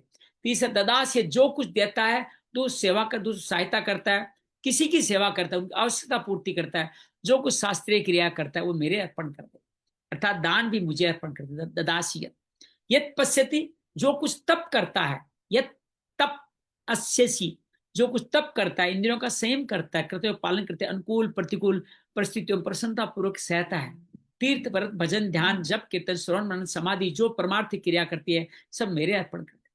उपरोक्त तीनों पद सात परमार्थ क्रियाओं का दूसरा विभाग है। तत्कुरुष्व मदर्पण, या भगवान ने परस्पेदी कुरु क्रियापद ने देखकर आत्मनिधि कुरुष्व क्रियापद क्रिया, इसका तात्पर्य सब तू सब कुछ मेरे अर्पण कर देगा तो तेरी कमी की पूर्ति हो जाएगी। अर्थात ये बड़ी मजेदार बात है कि अपना सब कुछ भगवान के दे दिया तो हमारी चीजें कम हुई, ज्यादा हुई, कम हुई, लेकिन क्या नहीं, ये कम नहीं होगी, तेरे और पूर्ति हो जाएगी। बड़ी मजेदार बात। मतलब हम किसी की सेवा के लिए दान देते हैं, भगवान उसको कई गुना होकर लौटा देंगे, ये भगवान ये कह रहा है। सब तेरे पास कुछ नहीं रहेगा ऐसा नहीं है कि तो सब, तब तेरा मैं और मेरापन खत्म हो जाएगा, जो कि बंधन कारक है। सब कुछ मेरे अर्पण करने के फलस्वरूप तेरे को पूर्णता की प्राप्ति होगी, जिस लाभ से दूसरा कोई लाभ संभव नहीं है, जिस लाभ इस बड़े भारी दुख से भी विचलित नहीं किया जा सकता, अर्थात दुखों का संयोग का अत्यंत वियोग हो जाता है। जो भगवान ने 22-23 श्लोक किया, अनिर्विण चेसा दुख संयोग वियोग, वही बात यहाँ करें। ये पद 5 बार आया है। एक एक क्रिया अर्पण करते जाओ, ये भी अपार महत्व है। संपूर्ण क्रिया अर्पण की तत्व तो कहना ही क्या। 26वें श्लोक में भगवान ने पत्र पुष्प आदि अर्पण करने की बात की, जो कि बिना परिश्रम के प्राप्त होते हैं, परंतु इसमें कुछ तो उद्योग तो करना ही पड़ेगा। सुगम सुगम वस्तु को भगवान का अर्पण करने का नया उद्योग करना पड़ेगा। परंतु 27 भगवान ने तो इससे विलक्षण बात की, कोई नया पदार्थ नहीं देने, कोई नई क्रिया नहीं करनी, कोई नया उद्योग नहीं करे, जो लौकिक परमात्मा जो स्वाभाविक क्रिया है उन सबको मेरे अर्पण कर दे। जो कुछ है तेरे पे जो कर रहा है मेरे अर्पण कर दें। इसका तात्पर्य वह, भगवान के लिए किसी वस्तु क्रिया विशेष की अर्पण करने की जरूरत नहीं है, खुद को अर्पित करने की जरूरत है। खुद अर्पित होने से सब क्रियाएं स्वाभाविक भगवान के अर्पण हो जाएगी, भगवान की प्रसन्नता का हेतु बन जाएगी। जैसे बालक अपनी माँ के सामने खेलता है, कभी दौड़कर दूर चला जाता है, फिर दौड़कर गोदी में आ जाता है, कभी पीठ पर पड़ जाता है, पीठ पर चढ़ जाता है, जो क्रिया बालक करता है उस क्रिया से माँ प्रसन्न होती है। उसी तरह माँ की प्रसन्नता में बालक का माँ के प्रति अपने मन का भाव ही हेतु है। ऐसे शरणागत भक्त का भगवान के प्रति अपनेपन का भाव होने से प्रत्येक क्रिया जो भी करे भगवान पर, याद है ना, एक भक्त शिव जी के ऊपर चढ़ गया था और भगवान उससे प्रसन्न हो गए। और तो हर क्रिया भगवान के लिए करो तो भगवान उस पर प्रसन्न हो जाते हैं। या क्रोध की क्रिया के साथ सामान्य यत पद होने से जो कुछ भी करता है ऐसा का निषिद्ध क्रिया भी आ सकती है, परंतु तत्क्ष मदर्पण का के वह मेरे अर्पण करते ऐसा आया है। अर्थात जो चीज क्रिया भगवान के अर्पण की जाएगी वो भगवान की आज्ञा के अनुसार भगवान के अनुकूल हो जाएगी। जैसे त्यागी पुरुष को कोई वस्तु दी जाएगी तो उसके अनुकूल हो जाएगी, निषिद्ध वस्तु नहीं दी जाएगी। ऐसे भगवान की वस्तु क्रिया अर्पण की जाएगी तो अनुकूल विहित वस्तु क्रिया ही अर्पण की जाएगी, निषिद्ध कोई नहीं देता। कारण कि जिसको भगवान के प्रति अर्पण करने का भाव, तो न निश्चित क्रिया होने की संभावना है, न निश्चित क्रिया अर्पण होने की संभावना है। अब ये कह सकते हैं हम तो चोरी करते हैं, चोरी की निश्चित क्रिया भगवान के अर्पण कर देंगे, भगवान ये मैं कई गुना होकर लेके तो मैं चोरी का सामान कई गुना होकर लेके मिलेगा क्या? नहीं, भगवान ये नहीं कहते हाँ मुझे देगा तो तुम्हें सांगोपांग दंड मिलेगा, चोरी का भाव मुझे अर्पित किया, अर्थात अशुद्ध तरीके से कमाए अपने धन को आपने भगवान को अर्पित किया, तो उसका पूरा दंड भोगने, ये दंड भी हमारे लिए कल्याणकारी है, हमें मुक्ति के भाव में ले जाएगा। परिशिष्ट का श्लोक का सार ही है, आदर पूर्वक देना, उस वस्तु को देना अर्पण कहलाता है। भगवान ने पदार्थों को देने की बात बताई, प्रियच्छति, क्रियाओं को अर्पण करने की बात है, तत्कुरुष्व मदर्पण, क्योंकि क्रियाएं दी नहीं जाती, अर्पित की जाती। ज्ञान युक्त संसार के साथ मानव संबंध का त्याग करता है, भक्त भगवान से अदुष्टता मानता ही नहीं। दूसरे शब्दों में ज्ञान योगी मैं और मेरा का त्याग करता है, भक्त तू और तेरा को स्वीकार करता है। इसलिए ज्ञान योगी पदार्थ क्रिया का त्याग करता है, तब भक्त पदार्थ और क्रिया को भगवान के अर्पण करता है। ये सारा कार्य भक्त का है, ज्ञान योगी का नहीं है, अर्थात उसको अपना न मान के भगवान और भगवत स्वरूप मानता है। जिस वस्तु में मनुष्य की सत्यत्व है, महत्व बुद्धि होती है, उसको मिथ्या समझ करके ही यूं त्याग देने की अपेक्षा किसी व्यक्ति के अर्पण कर देना, उसकी सेवा में लगा देना सुगम पड़ता है। पर जो परम श्रद्धास्पद परम तरह से भगवान है, उनको अर्पण करने की सुगमता कहना है क्या? आप में है और आपने किसी योग्य व्यक्ति को दे दिया तो आपको आनंद मिलता है ना, ऐसे भगवान को अर्पण कर दो, कितना आगम मिलेगा। या भगवान को अर्पण करने का तात्पर्य नहीं सब कुछ जाके मंदिर पुजारी जी को देना है, सब कुछ भगवान का स्वरूप है। जो भी सामग्री दान, यज्ञ, दान, तब तीनों की बात आई है, प्रेम की बात आई, भगवान को अर्पित कर। त्यागी को त्याग का अभिमान भी आ सकता है, पर अर्पण करने वाले को अभिमान नहीं आता, कि जिनकी वस्तु उसको देने से अभिमान कैसा? तो अद्यम वस्तु गोविंद तुभ्यैव समर्पये, ये कह के देते हैं। संपूर्ण वस्तुएं सदा से भगवान की है, भगवान को अर्पण करना केवल अपनी भूल को अपना मान लिया है, ये भूल है, ये मिटाना है। भूल मिटने पर अभिमान नहीं होता, प्रसन्नता होती।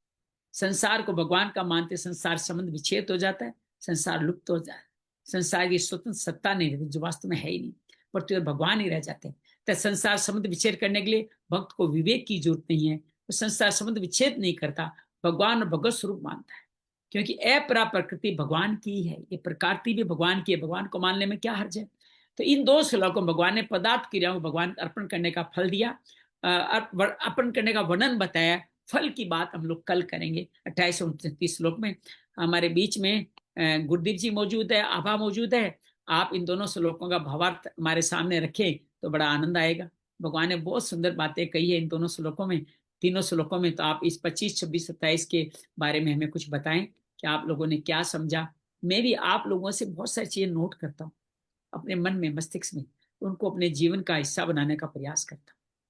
मुझे लगता है आप सब लोग मेरे गुरु रूप में ही यहाँ विद्यमान।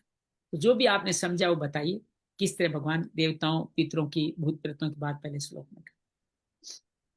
यान्ति देवव्रता देवान् पितॄन् यान्ति पितृव्रताः भूतानि यान्ति भूतेज्या यान्ति मद्याजिनोऽपि माम् पत्रं पुष्पं फलं तोयं यो मे भक्त्या प्रयच्छति तदहं भक्त्युपहृतम् अश्नामि प्रयतात्मनः यत्करोषि यज्ञासि यज्जुहोषि ददासि यत्तपस्यसि कौन्तेय तत्कुरुष्व मदर्पणम्।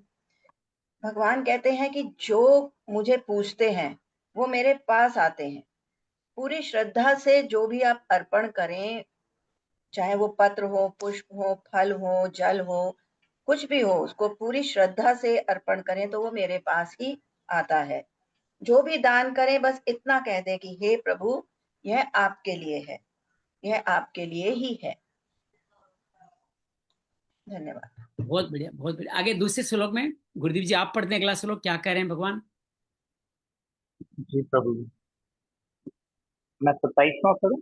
हाँ, दो तो पढ़ दिए ना, तीसरा आप कर लीजिए, 27वां पढ़िए। यत्रोषि यच्छास्ति यज्जुहोषि ददासि यत्तपस्यसि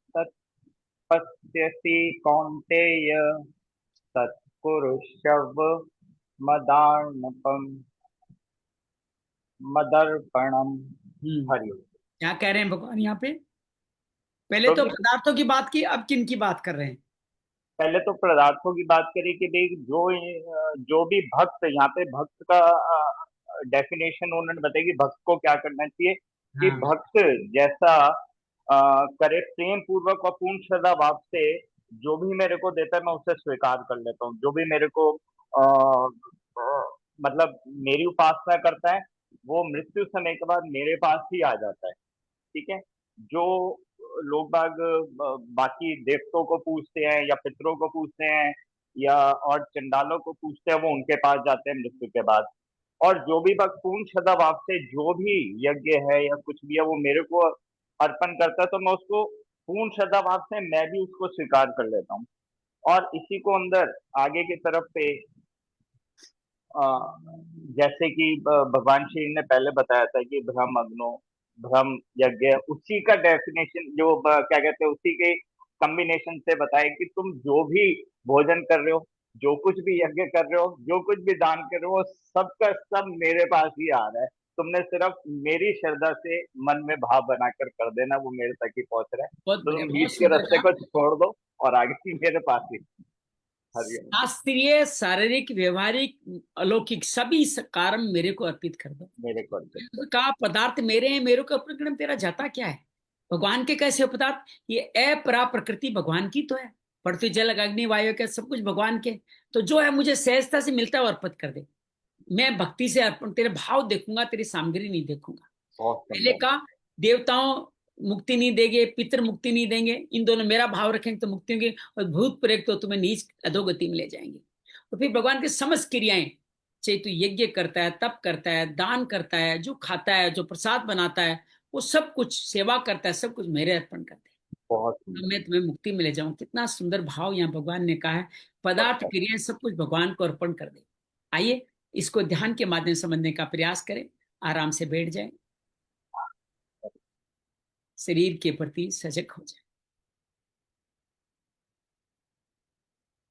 पंच तत्वों से बना शरीर मन बुद्धि अहंकार के साथ अपरा प्रकृति भगवान के द्वारा ही बनाया गया, भगवान की ही शक्ति से बना हुआ है।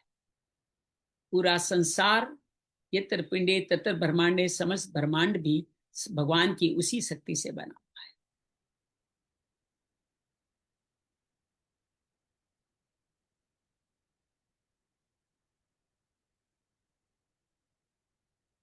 भगवान के द्वारा दी गई समस्त वस्तुएं जो भगवान की ही है, भगवान को अर्पित कर देना। पत्रम पुष्पम फलम तोयम, तोयम जल को कहा गया है, भगवान को अर्पित कर देना। तेरा तुझको देते है, मेरा लागे क्या, इसमें काय का संकोच है? बस भाव यही रहे, तेरा तुझको अर्पण कर दे। आंखें नीची करके दे दे, भगवान को अर्पित कर दे। यही भक्त का काम है। भगवान के अलावा किसी अन्य देवताओं को, पितरों को अर्पित करेंगे तो पितृ लोग देवलोक तक ही जा पाएंगे। हालांकि पितृ देवों को भगवत भगवत प्राप्ति के उद्देश्य से या उनके कल्याण के उद्देश्य से कुछ भी समर्पित करें, वो कल्याणकारी। लेकिन तमस के अधीन होकर के भूत प्रेतों को अपने अधीन करके लोगों के दुष्कल्याण की बातें करना या सिद्धियों को पाना अकल्याणकारी है। वो हमेशा ही अधोगति में लेके जाएगा। पदार्थ के साथ साथ हम सब अपनी क्रियाएं भी भगवान को अर्पण करें। यज्ञ में आहुति दे रहे हैं, स्वाहा स्वाहा स्वाहा, दान करें, ददासियत। जिनको दे रहे हैं उसे भगवत स्वरूप देखें, कर्ता भाव भी नहीं देखें, बल्कि मैं आंखें नीची कर लें, भगवान का दिया हुआ भगवान को अर्पित कर रहा हूं। प्रतिकूल परिस्थिति में समभाव में रहना तप कहलाता है। अनुकूल परिस्थिति में हम अक्सर अहंकार में आते हैं और प्रतिकूल परिस्थिति में हम विषाद में आते हैं। अनुकूल में अहंकार नहीं, प्रतिकूल में अवसाद नहीं। प्रतिकूल परिस्थिति को सहज भाव से मुस्कुराते सहना तप कहलाता है। ये तब भी मुझे अर्पित कर दे, और सब कुछ अपनी क्रियाएं मेरे को अर्पण करना ही योग कहलाता है, जो भक्त कहता है। ज्ञान योगी कहता है मैं शरीर नहीं, ये शरीर मेरा नहीं। भक्ति योगी कहता है मैं तेरा तू मेरा, मैं तुझ पे अर्पण तू मेरे साथ रहे। भगवान कहते हैं कि आप इस तरह अपनी पदार्थ क्रियाओं को मुझको अर्पण करेंगे तो अनंत गुणा फल दिया जाएगा। आपके पदार्थ नहीं देखे जाएंगे ये युक्त हैं या उपयुक्त हैं, बस आपका भाव देखा जाएगा। समस्त क्रियाएं भगवान को अर्पण करने से भगवान उसको अनंत गुणा करके, अनंत गुणा करना भगवान का हम सबको मुक्ति देना है। जब भक्ति भाव से भगवान को सब समर्पित करेंगे, जिसको दान दे रहे हैं उससे भगवान का स्वरूप दीजिए, जिसको सेवा दे रहे हैं उसको भगवान का स्वरूप दीजिए, जो तप कर रहे हैं प्रतिकूल परिस्थिति को भगवान का ही आशीर्वाद मान के जब लेंगे, समस्त क्रियाओं को भगवान को अर्पण कर देंगे तो भगवान उसको अनंत गुणा करके परम शांति, परम सुख, परम आनंद, मुक्ति को हमें प्रदान कर देंगे। मुक्ति के इसी भाव में विश्राम करें। शांति शांति शांति। जय माँ भगवत गीते, जय जय माँ भगवत गीते। हरि कमल विहारिणी, हरि कमल विहारिणी, सुंदर सुपुनीते। जय जय माँ भगवत गीते। दया सुधा बरसावनी, मातु कृपा कीजे, मातु कृपा कीजे। हरिपद प्रेम दान कर, हरिपद प्रेम दान कर, अपनों कर लीजिए। जय जय माँ भगवत गीते। योगेशम सचिदानंदम, वासुदेव व्रज प्रियम, धर्म संस्थापकम वीरम, कृष्ण वंदे जगत गुरु, श्री कृष्ण वंदे जगत गुरु। शांति शांति शांति। कितना सुंदर है, सब कुछ भगवान को अर्पण कर देना कितना सहज है। और जो हमारी है नहीं उसको अर्पण करने में तकलीफ क्या है? हमारी चीजों को, हमारा कुछ है ही नहीं यहाँ पे। ये शरीर, ये धन, मकान, संपत्ति, हमारे भाव, सब कुछ भगवान के। और भगवान की चीज भगवान को देख करके मुक्त हो सकते। हम उनको अपना मान लेते हैं, जन्म मरण के सिलसिले में भोगों में फंसते चले जाते। न माने अपना, सब कुछ उनका है। उनकी हमारे पे धरोहर है, और धरोहर उनको समर्पित कर दे। किसी का लोन लिया है तो लोन नहीं चुकाएंगे तो दिवालिया कहलाएंगे आप, आपको चीटर कहलाया जाएगा। आप चीटर दिवालिया नहीं बनिए, आप उनको समर्पित कर दे। और बदले में भगवान ये मत सोचे देने से कमी हो जाएगी, भगवान अनंत गुणा फल, आनंद, प्रेम, सुख के रूप में देंगे, जब उसके बाद में कोई और सुख पाना शेष नहीं रहेगा। यह है इन 3 श्लोकों का भाव। तो आप पितरों का, देवताओं का भी भजन करें, पूजन करें, लेकिन कामना की आसक्ति से नहीं, उनकी मुक्ति की आसक्ति से, मुक्ति के भाव से करें। और भूत प्रेतों का कभी भी विहित कर्म कभी न करें, निषिद्ध कर्म कभी न करें। बहुत बहुत धन्यवाद। बहुत बड़ा आनंद रहे, मस्त रहे। बहुत सुंदर ये 3 श्लोक है। बहुत लोगों में इन श्लोक में बड़ी बड़ी गलतफहमियां है। उम्मीद है आज उसका निराकरण हुआ होगा। जी गुरुदेव जी। तो ये एक तो चांडाल की व्याख्या कभी बताएंगे, ठीक है? और ये कितने क्या क्या कौन कौन से स्टेजेस होती हैं? हम 3 तो मान रहे हैं कि जैसे कि हो गई देवता हो गए, और इस टाइप से मनुष्य हो गए, फिर एक चांडाल हो गए। तो चांडाल की अलग से व्याख्या, फिर उसके बाद क्या क्या कैटेगरी होती है नीचे से ऊपर तक? ये मैं कल एक सीरियल समझिए, देख। हाँ। सबसे नीचे की कैटेगरी वो है जो 84 लाख योनियां, अलग मनुष्य शरीर ही नहीं मिला, ये सबसे नीचे की योनि। वो 84 लाख योनि भ्रमण करते करते आगे फिर मनुष्य स्वरूप मिलेगा उसको मुक्ति के लिए। ओ। मनुष्य शरीर में भी अधोगति है। इस कारण से आप नीच कार्य में लग गए। नीच कार्य में लगे हुए लोग ही चांडाल कहलाते हैं। अशुद्ध कार्य करते हैं, अशुद्ध कर्म करते हैं, भगवान का भजन कभी कर नहीं पाते, वो चंडाल कहलाते। चंडाल का तात्पर्य किसी जाति विशेष से नहीं है। भगवान तो कई जगह शूद्र को सेवा करके मुक्ति का सहज मार्ग बताते हैं। चांडाल का तात्पर्य यह है कि वो नीच कर्म, अधो कर्म में लगे, जिसको पुराने जमाने में राक्षस कहा करते थे। जैसे रावण थे, जैसे कंस थे, वो ब्राह्मण होने के बावजूद भी गलत कार्यों में लीन थे। तो चांडाल वो कहते हैं जो गलत कार्यों में किसी कारणवश, और ये चांडाल भी ऐसे कार्य में क्यों लीन है? अपने पूर्व कर्मों के प्रारब्ध के कारण। इनके प्रति भी हमें समदृष्टि, दोष दृष्टि नहीं रखनी चाहिए। तो ये अधोगति, मनुष्य की अधोगति चांडाल हो गई, जो तामसी वृत्ति के कारण हुई है उत्पन्न। फिर राजसिक आगे आएगा, राजस के फल क्या? तो मनुष्य योनि मिलती है, जो सामान्य मनुष्य है वो सामान्य। इस मनुष्य में आप 33% नंबर से प्राप्त हुए हो, और आप चाहो तो अपना कल्याण करके, कामनाओं के मुक्त करके, इसी मार्ग को अपना करके भगवान को पा जाओ। और आप चाहो तो इसी जन्म में देवताओं पितरों भज के सुखों की भोगों की प्राप्ति करो, फिर इस जन्म में भी भोगो, आगे भोग, फिर पुनरावृत्ति को लौटाओ।